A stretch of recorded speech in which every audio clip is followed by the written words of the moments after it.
Dan pemirsa, untuk informasi selanjutnya kita akan bergabung bersama dengan rekan Gemma Tanjung dari lokasi acara.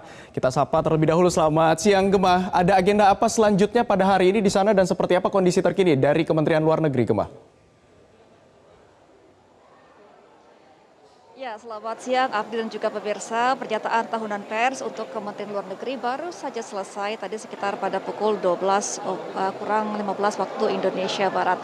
Pernyataan pers tahun ini tadi dibuka terlebih dahulu untuk penghargaan terhadap Social Media Awards dan juga ada Malik Awards yang dilakukan memang setiap tahunnya. Tadi juga untuk Social Media Awards diperuntukkan untuk sejumlah KJRI dan juga Duta Besar Indonesia yang saat ini sedang bertugas di luar negeri, dan juga untuk ada Malik diberikan kepada media dan juga jurnalis yang telah menginformasikan mengenai hubungan-hubungan internasional dari pihak Kemenlu kepada publik di Indonesia.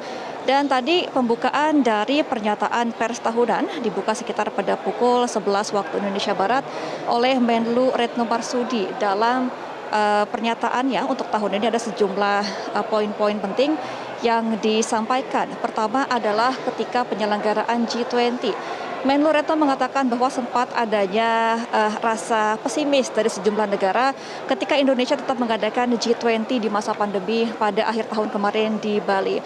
Ia mengatakan banyak sekali negara-negara yang pesimis karena ditakutkan tidak adanya kerjasama yang akan terjalin ketika masa pandemi dan diadakan G20. Tetapi nyatanya pada G20 kemarin pihak Indonesia berhasil mengadakan G20 dengan menciptakan adanya 5 kerjasama yang dibentuk. Yang pertama adalah pembentukan Pandemic Fund. Ini berkisar sekitar hingga miliaran rupiah, dan juga Bali Compact dan Bali Energy Transition Roadmap. Kemudian juga Digital Innovation Network hingga operasionalisasi resilience dan sustainability trust untuk bantu ruang fiskal negara berkembang, sehingga di G20 ini tidak hanya negara maju saja tapi juga negara berkembang ikut menerima dampak dari adanya jalinan kerjasama antara sejumlah negara yang hadir dalam agenda G20 kemarin.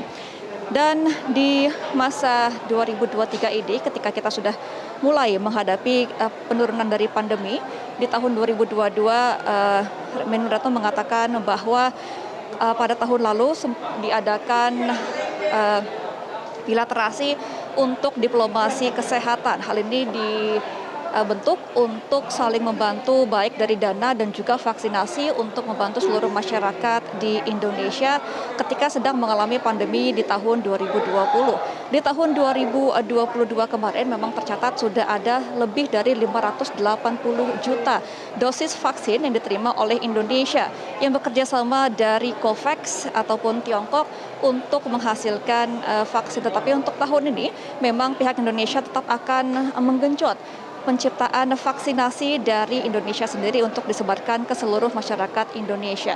Tadi juga Menlu Retno mengatakan bahwa hingga saat ini diplomasi kesehatan masih akan terus dilakukan mengingat pandemi COVID-19 belum sepenuhnya hilang. Tetapi di tahun 2023 ini memang seluruh dunia akan menghadapi kesulitan ekonomi. Tadi juga ia mengatakan bahwa di tahun ini kemungkinan bahwa global akan mengalami resesi ekonomi, tetapi untuk negara-negara di ASEAN ini diperkirakan tetap akan mengalami kestabilan ekonomi, tidak seperti negara-negara lainnya.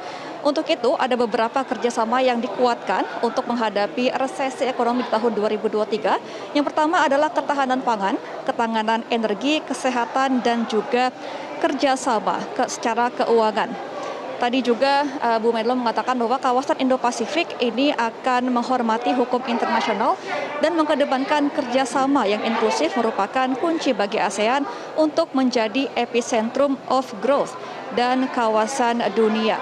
ADB juga memperkirakan bahwa pertumbuhan ekonomi ASEAN pada tahun 2023 ini akan mencapai kurang lebih 4,7% di tahun ini.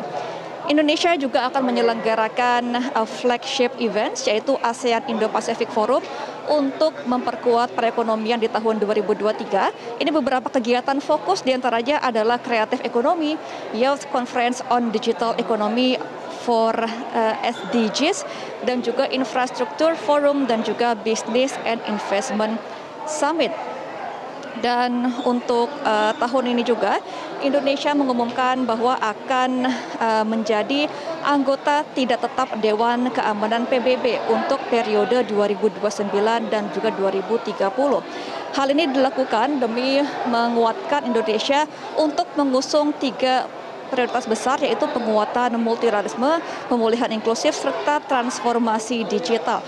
Sehingga Indonesia juga sangat berharap dukungan dari seluruh negara anggota PBB terhadap rencana pencalonan tersebut. Abdi. Baik, terima kasih Gemma Tanjung atas informasi Anda langsung dari Kementerian Luar Negeri. Selamat kembali bertugas.